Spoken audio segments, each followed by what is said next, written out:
Celephais by H.P. Lovecraft.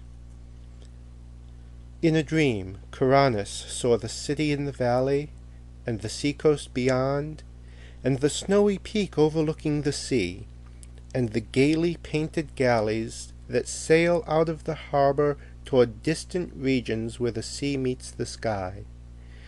In a dream it was also that he came by his name of Coronis, for when awake he was called by another name.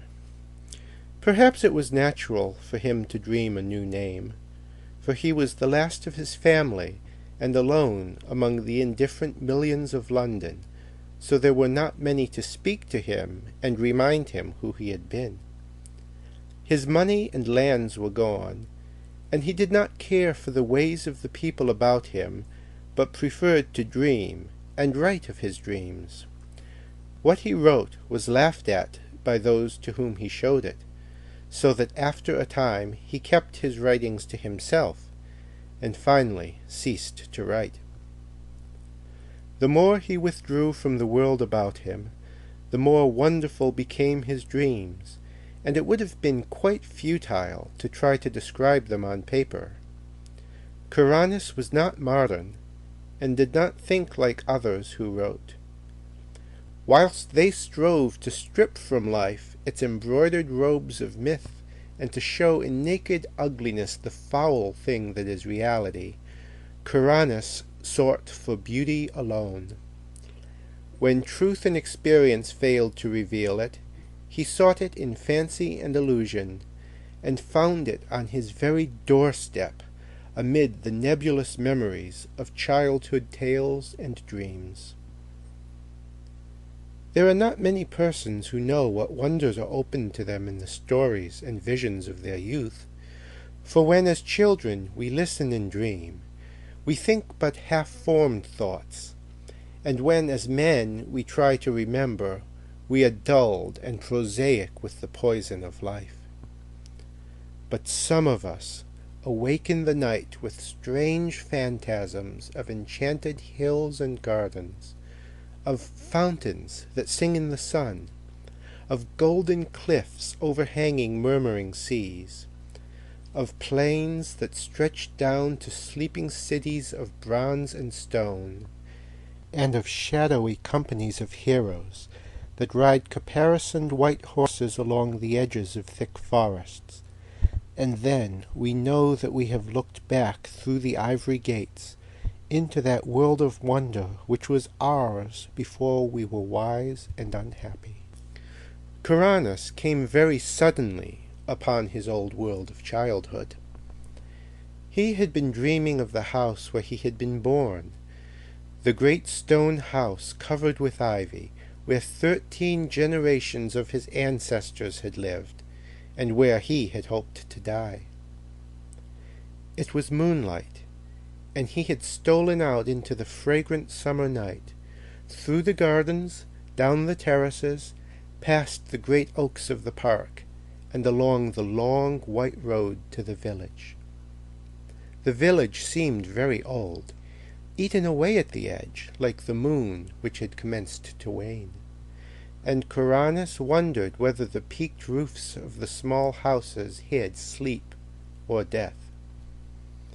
In the streets were spears of long grass, and the window-panes on either side broken or filmily staring.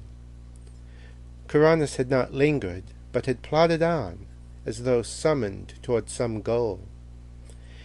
He dared not disobey the summons, for fear it might prove an illusion like the urges and aspirations of waking life, which do not lead to any goal.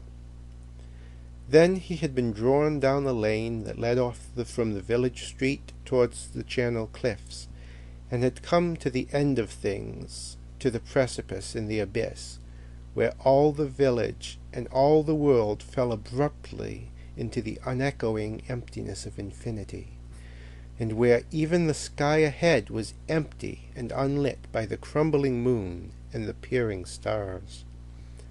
Faith had urged him on, over the precipice and into the gulf.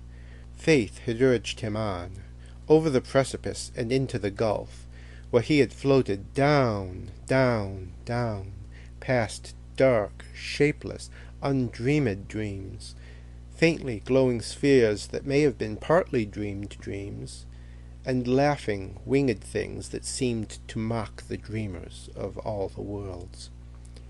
Then a rift seemed to open in the darkness before him, and he saw the city of the valley, glisteningly, radiantly, far, far below, with a background of sea and sky, and a snow-capped mountain near the shore.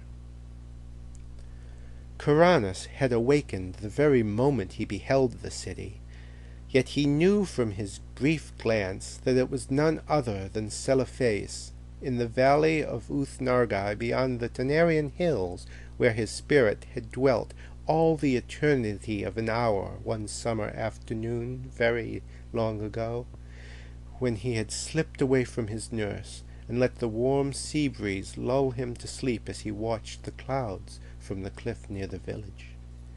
He had protested then, when they had found him, waked him, and carried him home, for just as he was aroused he had been about to sail in a golden galley for those alluring regions where the sea meets the sky. And now he was equally resentful of awaking, for he had found his fabulous city after 40 weary years. But 3 nights afterward, Kuranes came again to Celephais. As before, he dreamed first of the village that was asleep or dead, and of the abyss down which one must float silently. Then the rift appeared again, and he beheld the glittering minarets of the city, and saw the graceful galleys riding at anchor in the blue harbor, and watched the ginkgo trees of Mount Aran swaying in the sea breeze. But this time he was not snatched away, and like a winged being settled gradually over a grassy hillside, till finally his feet rested gently on the turf. He had indeed come back to the valley of Uth-Nargai and the splendid city of Celephais. Down the hill, amid scented grasses and brilliant flowers, walked Kuranes, over the bubbling Naraxa on the small wooden bridge where he had carved his name so many years ago, and through the whispering grove to the great stone bridge by the city gate. All was as of old, nor were the marble walls discolored, nor the polished bronze statues upon them tarnished, and Kuranes saw that he need not tremble lest the things he knew be vanished, for even the sentries on the ramparts were the same, and still as young as he remembered them. When he entered the city, past the bronze gates and over the onyx pavements, the merchants and camel-drivers greeted him as if he had never been away. And it was the same at the turquoise temple of Hath-Northath, where the orchid-wreathed priests told him that there is no time in Uth-Nargai, but only perpetual youth. Then Kuranes walked through the street of pillars to the seaward wall, where gathered the traders and sailors, and strange men from the regions where the sea meets the sky. There he stayed long, gazing out over the bright harbor where the ripples sparkled beneath an unknown sun, and where rode lightly the galleys from far places over the water. And he gazed also upon Mount Aran, rising regally from the shore, its lower slopes green with swaying trees, and its white summit touching the sky. More than ever Kuranes wished to sail in a galley to the far places of which he had heard so many strange tales, and he sought again the captain who had agreed to carry him so long ago. He found the man, a Thebe, sitting on the same chest of spice he had sat on before, and the Thebe seemed not to realize that any time had passed. Then the two rowed to a galley in the harbor, and giving orders to the oarmen, commenced to sail out into the billowy Serenarian sea that leads to the sky. For several days they glided undulatingly over the water, till finally they came to the horizon where the sea meets the sky. Here the galley paused not at all, but floated easily in the blue of the sky among fleecy clouds tinted with rose. And far beneath the keel, Kuranes could see strange lands and rivers and cities of surpassing beauty, spread indolently in the sunshine, which seemed never to lessen or disappear. At length Athebe told him that their journey was near its end, and that they would soon enter the harbor of Seranian, the pink marble city of the clouds, which is built on that ethereal coast where the west wind flows into the sky. But as the highest of the city's carven towers came into sight, there was a sound somewhere in space, and Kuranes awaked in his London garret. For many months after that, Kuranes sought the marvelous city of Celephais and its sky-bound galleys in vain, and though his dreams carried him to many gorgeous and unheard-of places, no one whom he met could tell him how to find Uth-Nargai beyond the Tanarian hills. One night he went flying over dark mountains where there were faint, lone campfires at great distances apart, and strange, shaggy herds with tinkling bells on the leaders. And in the wildest part of this hilly country, so remote that few men could ever have seen it, he found a hideously ancient wall or causeway of stone, zigzagging along the ridges and valleys, too gigantic ever to have risen by human hands, and of such a length that neither end of it could be seen. Beyond that wall in the grey dawn he came to a land of quaint gardens and cherry trees, and when the sun rose he beheld such beauty of red and white flowers, green foliage and lawns, white paths, diamond brooks, blue lakelets, carven bridges, and red-roofed pagodas, that he for a moment forgot Celephais in sheer delight. But he remembered it again when he walked down a white path toward a red-roofed pagoda, and would have questioned the people of this land about it, had he not found that there were no people there, but only birds and bees and butterflies. On another night, Kuranes walked up a damp stone spiral stairway endlessly, and came to a tower window overlooking a mighty plain and river lit by the full moon. And in the silent city that spread away from the river bank he thought he beheld some feature or arrangement which he had known before. He would have descended and asked the way to Uth-Nargai, had not a fearsome aurora sputtered up from some remote place beyond the horizon, showing the ruin and antiquity of the city, and the stagnation of the reedy river, and the death lying upon that land, as it had lain since King Kynaratholis came home from his conquests to find the vengeance of the gods.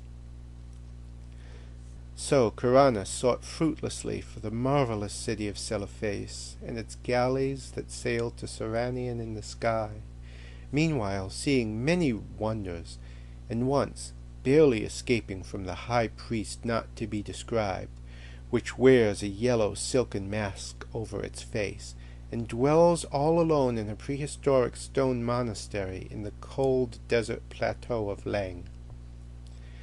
In time, he grew so impatient of the bleak intervals of the day that he began buying drugs in order to increase his periods of sleep.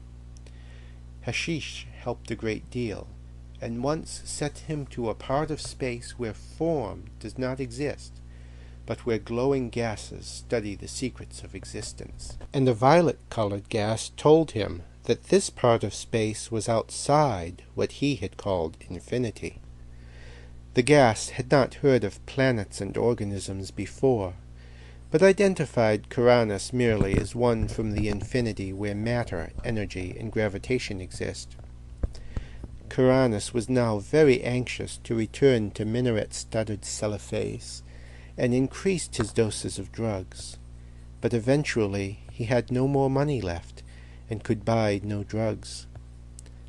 Then one summer day he was turned out of his garret, and wandered aimlessly through the streets, drifting over a bridge to a place where the houses grew thinner and thinner. And it was there that fulfillment came, and he met the cortege of knights come from Celephais to bear him thither forever. Handsome knights they were, astride roan horses and clad in shining armor, with tabards of cloth of gold curiously emblazoned.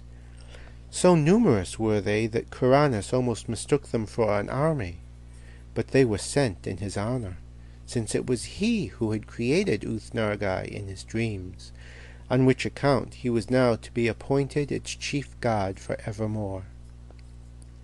Then they gave Coronis a horse, and placed him at the head of the cavalcade, and all rode majestically through the downs of Surrey, and onward toward the region where Coronis and his ancestors were born. It was very strange, but as the riders went on they seemed to gallop back through time. For wherever they passed through a village in the twilight, they saw only such houses and villages as Chaucer or men before him might have seen, and sometimes they saw knights on horseback with small companies of retainers. When it grew dark they travelled more swiftly, till soon they were flying uncannily as if in the air. In this dim dawn they came upon the village which Coronis had seen alive in his childhood, and asleep or dead in his dreams. It was alive now, and early villagers curtsied as the horsemen clattered down the street and turned off into the lane that ends in the abyss of dreams. Coronis had previously entered that abyss only at night, and wondered what it would look like by day, so he watched anxiously as the column approached its brink. Just as they galloped up the rising ground to the precipice, a golden glare came somewhere out of the west and hid all the landscape in effulgent draperies. The abyss was a seething chaos of roseate and cerulean splendor, and invisible voices sang exultantly as the knightly entourage plunged over the edge, and floated gracefully down past glittering clouds and silvery coruscations. Endlessly down the horsemen floated, their chargers pawing the ether as if galloping over golden sands, and then the luminous vapors spread apart to reveal a greater brightness, the brightness of the city Celephais, and the sea-coast beyond, and the snowy peak overlooking the sea, and the gaily painted galleys that sail out of the harbor toward distant regions where the sea meets the sky. And Coronis reigned thereafter over Uth-Nargai and all the neighboring regions of dream, and held his court alternately in Celephais and in the cloud-fashioned Seranian. He reigns there still, and will reign happily forever, though below the cliffs at Innsmouth the channel tides played mockingly with the body of a tramp who had stumbled through the half-deserted village of Dawn, played mockingly, and cast it upon the rocks by ivy-covered Trevor Towers, where a notably fat and especially offensive millionaire brewer enjoys the purchased atmosphere of extinct nobility. End of Celephais. Recording by Garrett Fitzgerald, Brewer, Maine.